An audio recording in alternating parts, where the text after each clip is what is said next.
Yo, we're back. It's your boy Manny, and today we're going to be talking about the best DPS weapons to bring into King's Fall Raid for tomorrow, and what is your best options. So, we do have a bunch of spreadsheets to go through, so this might be really confusing at first, or you might not understand it, but I'll go through it as best as I can and make it easy for you guys to understand. So, in this first spreadsheet, we have this whole spreadsheet right now that we're looking at is damage done on Templar and Vault Glass. So as you all know, most of the damage doesn't happen on that or the Grasp of Avarice Ogre, the poor guy, but this one is all on Templar. So as you can see, basically damage in 10 seconds and 40 seconds. You have Cataclysmic and only using double primary to proc bait and switch. So this basically, these damage numbers for Cataclysmic is basically just the Cataclysmic's damage. It's not no Wither Horde addition or anything like that. So this is base damage for that linear. Above everything, reads is obviously a little bit higher. We have the new linear, which everyone is talking about. This does compare similarly to reads. It's like give or take 10-20k based on what your RNG is for the Vice Stinger perk, on what it rolls at what time during the mag and everything like that. But all in all, reads and Typhon are the same thing. Storm Chaser is similar, right behind it, and double slugs is everything like that. You're not going to use double slugs in day one anyways, so your best option is one of these four. And based on what mods you're running and the wells you're running, if you're running Phantom Might, you're going to want to run the linear accordingly. The next one we have that we did damage for is I wanted to see Izanagi and Rocket, basically the hot swap for Izzy Rocket, and to see what it would do. Because of the new buffs with aggressive frames and rockets, Bump in the Night should be the best DPS rocket, along with Hothead. And of course, Bump in the Night rolls with Chill Clip, which makes it a bonus because Chill Clip is the highest DPS in the game if in combination with Wolfpack rounds. By its own, it's not that much, but when you combine it with Pack Hunter, it's the highest DPS rocket. When we did our test, it was very weird, you could say. Hothead, obviously this is me. This is no block, so basically the 10-second damage phase. With Izzy Rocket, it was 960k. This is with all explosive light, all rockets with explosive light. And the Bump in the Night Chill Clip, look at that, that's 300k less. Okay, so at the end of it, even with 2 blocks, see, this is across 40-second damage phase. It's inconsistent, and we wrote down here that we don't know why it's inconsistent. Chill Clip should be the highest one, and he was the only one using Chill Clip. Infinity was the only one using a Chill Clip rocket. We couldn't break it down on what was wrong, what was going wrong, and why I was out DPSing him. But the only thing we could think of is the shatter damage is inconsistent, or the Wolfpack rounds is going away from the boss. It's not tracking properly to the boss. When we compared this to Hothead with explosive light, Bump in the Night does extremely less than Hothead with all explosive light. Like even with explosive light here, only 6 out of my 7 rockets had explosive light, and it did insane damage, right? Like you could see it's out DPSing Bump in the Night and that. And comparing this with Izzy, your best bet if you're doing Izzy Rocket is to have a Hothead with auto loading explosive light. Granted, if you don't have explosive light, you could probably run Vorpal and you will still do similar damage to Bump in the Night. But if you don't have a Hothead at all, then just run Bump in the Night. Do not run Palmera. That is the lowest DPS right now, so that's not what you want to run at all. And then when I wanted to test out the new linear type in here, because I think they named this wrong here, but yeah, it's called Typin. So I wanted to test that out. I had one roll and my friend had another roll, Riven. I had Clown and Firing Line, and he had Triple Tap Firing Line. And as you can see, even going through all the DPS numbers here, this one and this one, see, like I'm far behind. Clown is not a good option, so I swapped it over to Triple Tap. Your best bet for this linear, which you can get by the way with the quest, they give it to you for free, just the 2 patterns, and you go craft it. You get the pattern for free once you do the quest. Get Triple Tap and Firing Line. That's what you want. That is the best DPS option and everything like that. You want enhanced battery to have a better chance at procting Vice Stinger. Of course, if you have Cataclysmic, your best bet is to use Cataclysmic, compare with Wither Horde, and a primary to proc it. The only problem is only 2 people, I think max, can run Wither Horde Cataclysmic, because more than 2 people Wither Horde does not stack or proc, like the damage doesn't tick. So only 2 people max, I think, can use it. But if everyone else wants to use Cataclysmic on your team, that should be fine. We tried type in with volatile rounds, and as you can see, the damage is increased by like a substantial amount. So here 1.7k, this is mine, and it goes up by 700k, right? This is across a 40-second DPS phase, of course.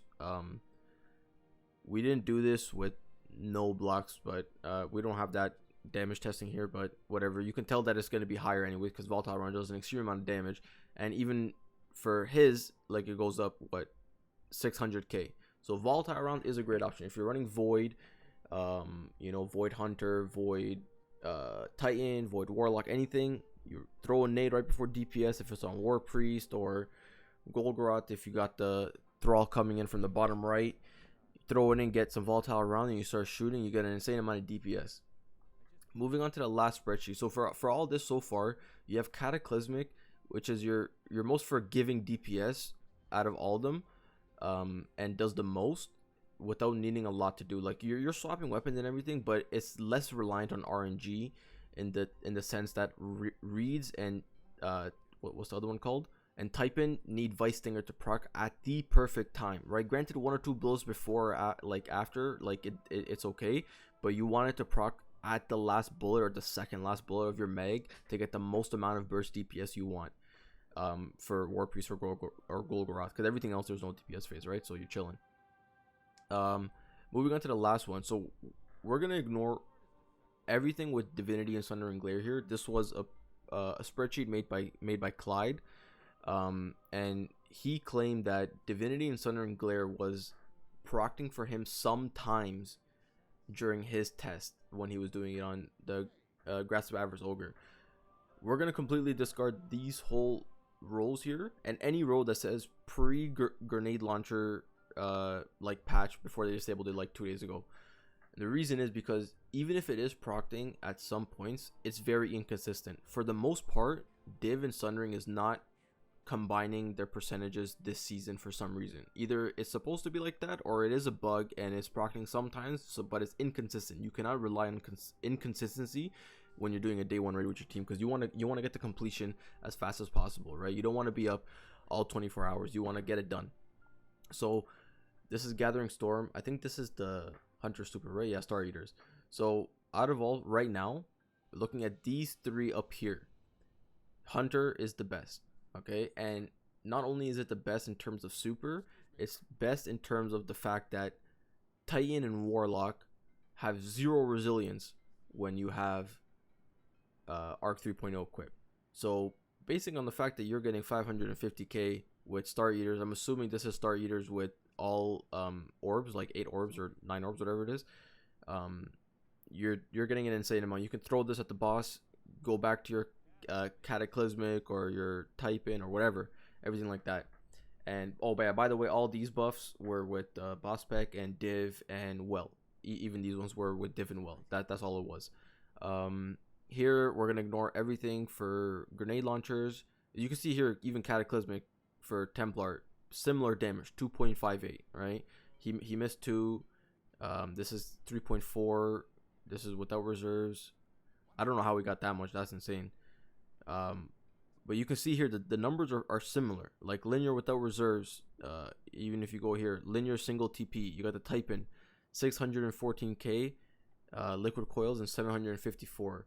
So this is 754 for a single TP. And if you go here, single TP, it's a little bit far behind even Riven's DPS here. Like my friend Riven on Templar, right?